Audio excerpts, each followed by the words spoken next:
Germany ने बौखलाहट में एयर डिफेंस सिस्टम लगा दिया, लेकिन अब जर्मनी पर दोहरी मार पड़ चुकी है। सिर्फ 2 दिन के लिए बची है जर्मनी की ताकत। जानेंगे इन सब के बीच में रूस ने कौन सी शर्त रख दी है।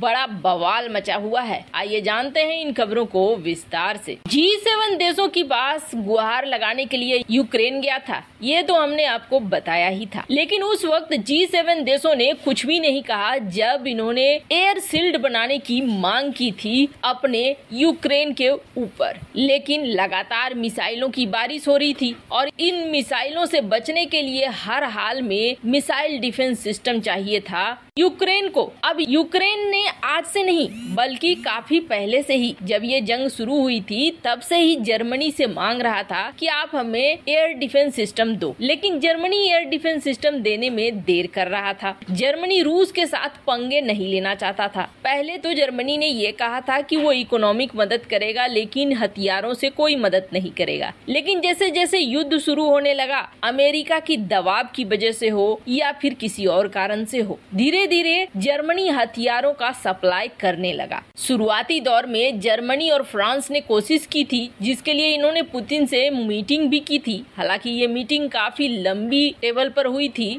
ऐसा लग रहा था दोनों 2 कोने में बैठे हों संसार के, पर फिर भी युद्ध रोक नहीं पाए। पर आखिरकार इस युद्ध में जर्मनी ने हथियारों को भेजना शुरू कर दिया। अब जब G7 देशों से यूक्रेन ने गुहार लगाई तो फिर G7 देशों ने जर्मनी के ऊपर दबाव बनाना शुरू कर दिया कि तुम क्यों नहीं दे देते हो जो कॉन्ट्रैक्ट हुआ था। अब नवंबर में देने वाला था मिसाइल डिफेंस सिस्टम, उसे अक्टूबर महीने में देने की बात होने लगी। अब इसके पास रेडी तो था नहीं। जर्मनी ने इजिप्ट के लिए बनाया था Irish TSLM air defence system. तब आनन फानन में इजिप्ट से कहा गया कि हमारे पास अभी आपके लिए जो बनाया गया है वो वाला डिफेंस सिस्टम है, क्या इसे हम लोग दे दें। इजिप्ट ने इसमें हामी भर दी और इजिप्ट के हामी भरने के बाद सबसे पहला एयर डिफेंस सिस्टम पहुंचा है। स्क्रीन पर आप देख सकते हैं, ये ट्वीट करके जानकारी दी गई कि यूक्रेन को अपना पहला IRIS T air defence system मिल गया है और ये जर्मनी से मिला है। जर्मनी इस युद्ध में खुद को तबाह भी कर रहा है। अब हालात ऐसे हो गए हैं कि जर्मनी इस युद्ध से निकलना भी चाहे तो निकल नहीं सकेगा। जिस तरीके से रूस ने 83 मिसाइलों के साथ 2 दिन पहले बारिश की, उसके बाद से लगातार बारिश चालू है, उसे रोकने के लिए जो ये एयर डिफेंस सिस्टम दिया है ये करीब 40 किलोमीटर रेंज वाली है और कहा जा रहा है कि इस तरह के एयर डिफेंस सिस्टम यूक्रेन को 3 और दिए जाएंगे जो जर्मनी के तरफ से होगा। पर जर्मनी के लिए सबसे बुरी बात ये है कि जर्मनी ये हथियार तो भेज रहा है पर इसका अपना ही जखीरा खत्म होता जा रहा है। कहा जा रहा है कि जिस तरीके से हथियारों को दे रहा है, हालांकि आयरिश TSLM के बारे में कहा जाता है कि ये भूमि बेस्ड एयर डिफेंस सिस्टम है जो शॉर्ट रेंज का है, खास तौर पर एयरप्लेन्स, हेलीकॉप्टर, क्रूज मिसाइलें, jet artillery, drones, anti radar missile और बम को ये स्ट्राइक कर सकता है। पर इसके अलावे बहुत सारी मदद इन्होंने दी है, पर इनका अपना ही जखीरा धीरे धीरे खाली होता जा रहा है। अब नाटो का सिद्धांत है कि 30 दिनों के युद्ध के लिए हमेशा से हथियार जमा होने चाहिए और जर्मनी की इकोनॉमी भी इस वक्त डूब रही है। जर्मनी को अगर अभी तुरंत अपने हथियार के भंडार 30 दिन के लिए भरने हैं तो 20 बिलियन यूरो की जरूरत है, यानी करीब 19.8 बिलियन डॉलर। पश्चिमी देशों ने हथियार देना तो शुरू कर दिया, लेकिन अब भुगतान उन्हें करना चाह रहा है। जर्मनी देना नहीं चाहता था, लेकिन ये नाटो के दबाव में दिया गया। नाटो के दबाव में ही जर्मनी ने 50 बंकर बस्टर मिसाइलें दे दी, 21.8 मिलियन राउंड के फायर आर्म्स दे दिए, 53,000 राउंड एंटी एयरक्राफ्ट गन दे दिए। बहुत सारी चीजें इन्होंने दी, लेकिन कथित तौर पर नाटो के दबाव पर। अगस्त के महीने में जर्मन फॉरेन मिनिस्टर एनालिना बेवरबॉक ने कहा था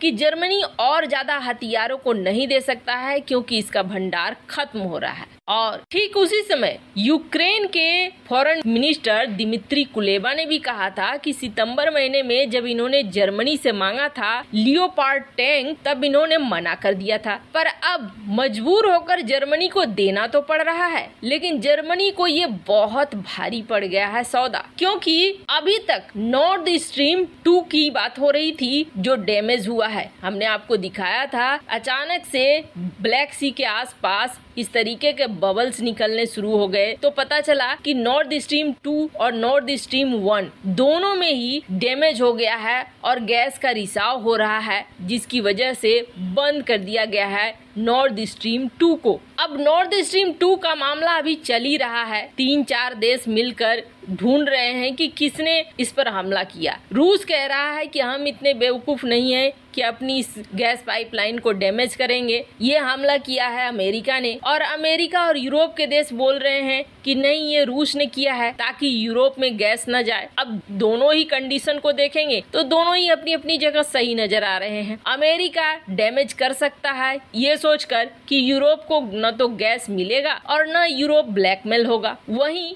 रूस कभी डैमेज नहीं करना चाहेगा कि जब तक इसके हाथ में है कम से कम यूरोप ब्लैकमेल हो, या फिर हो सकता है इधर से अगर डैमेज होता है तो ये कहीं न कहीं यूरोप को और ज्यादा घुटनों पे लाने के लिए हो रहा हो। अभी ये नॉर्थ स्ट्रीम 2 और नॉर्थ स्ट्रीम 1 का मामला चल ही रहा था कि एक दूसरा बड़ा हमला हो गया है। अब चल ही रहा था कि एक दूसरा बड़ा कांड हो गया है, और ये कांड हो गया है रुजवा पाइपलाइन में। ये रुजवा पाइपलाइन क्या है आप देखेंगे, ये पाइपलाइन रूस से निकलती हुई Belarus, Ukraine, Hungary, Austria, Germany, चेक रिपब्लिक यहाँ तक पहुँचती है। और ये दरअसल पाइपलाइन गैस पाइपलाइन नहीं है, बल्कि ये तेल की पाइपलाइन है, और ये तेल सप्लाई यहाँ हो रहा था। रुजवा पाइपलाइन से बेलारूस, यूक्रेन, पोलैंड, इन सबों को तो ठीक से तेल मिल रहा है, लेकिन देखा गया कि पोलैंड के पास एक बड़ा रिसाव है, यहाँ से तेल निकल रहे हैं और यहाँ एक बड़ा डैमेज हो गया है। और इस डैमेज की वजह से सबसे बड़ी मार किस पर पड़ रही है, जर्मनी पर पड़ रही है। 2 रूट हैं जर्मनी के पास जिसमें रुजवा पाइपलाइन के जरिए तेल पहुंचता है। एक डैमेज हो चुका है, एक ठीक है, और अब और भी ज्यादा एनर्जी की सप्लाई